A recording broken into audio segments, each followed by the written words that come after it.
I want to talk about something I call the smallness of right action, and about a kind of readiness that doesn't make much noise. I remember the morning after I finally decided to leave my academic job. The decision itself had taken years, but that part was already over. What surprised me was not relief, it was how little effort the next day required. I woke up and noticed that my body wasn't already tensing. It felt grounded, aligned, not buoyant, not triumphant, just steady. For the first time in a long while, I wasn't bracing against the day. What followed was small by comparison. I sent a few emails. I took one practical step. Nothing heroic, nothing that asked me to push past myself. The hardest work had already been done. And after things slow down, something unfamiliar often takes their place. Not confusion, not inertia, just a stretch of quiet in which nothing is insisting. This is usually where unease begins, because we're accustomed to movement announcing itself, to clarity arriving with heat, with momentum, with a sense of inevitability. So when none of that appears, it's easy to assume we've misread the moment, that whatever steadiness we've found is provisional, indulgent, or somehow incomplete. If I were really ready, we think, surely I would feel more certain than this. But readiness does not always come with volume. Often one's orientation has done its work. Once you already know where you are in relation to your life, action loses its drama. It no longer needs to compensate for confusion or correct for pressure. It no longer carries the emotional burden of the future. It becomes smaller, not diminished, refined.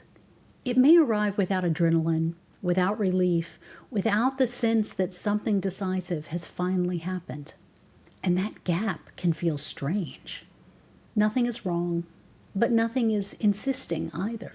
We tend to trust action that comes with heat, the feeling of crossing a line, of effort that can be explained after the fact.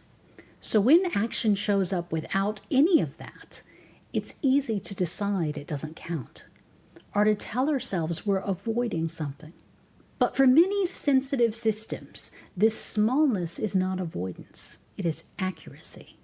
When action has to override misalignment, it grows forceful.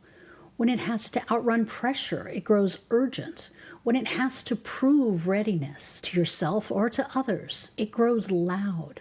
Oriented action does none of that. It doesn't ask you to persuade yourself. It doesn't require you to steel your nerves. It doesn't demand faith in a future you can't yet feel. It simply fits. And this is why the right action, when it arrives, often feels almost anticlimactic.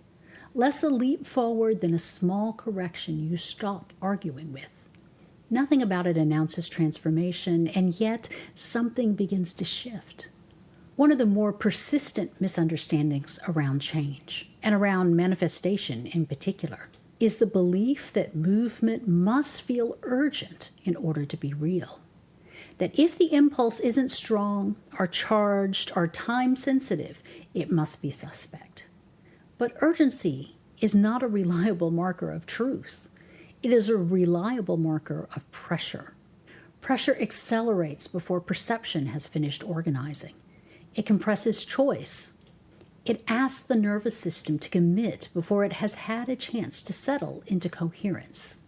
Oriented action does not hurry because it doesn't need to. It trusts continuity. It trusts that movement will continue, not because it's forced, but because it is aligned with the actual conditions of your life. This is especially true for sensitive people. Our systems register subtle mismatches quickly.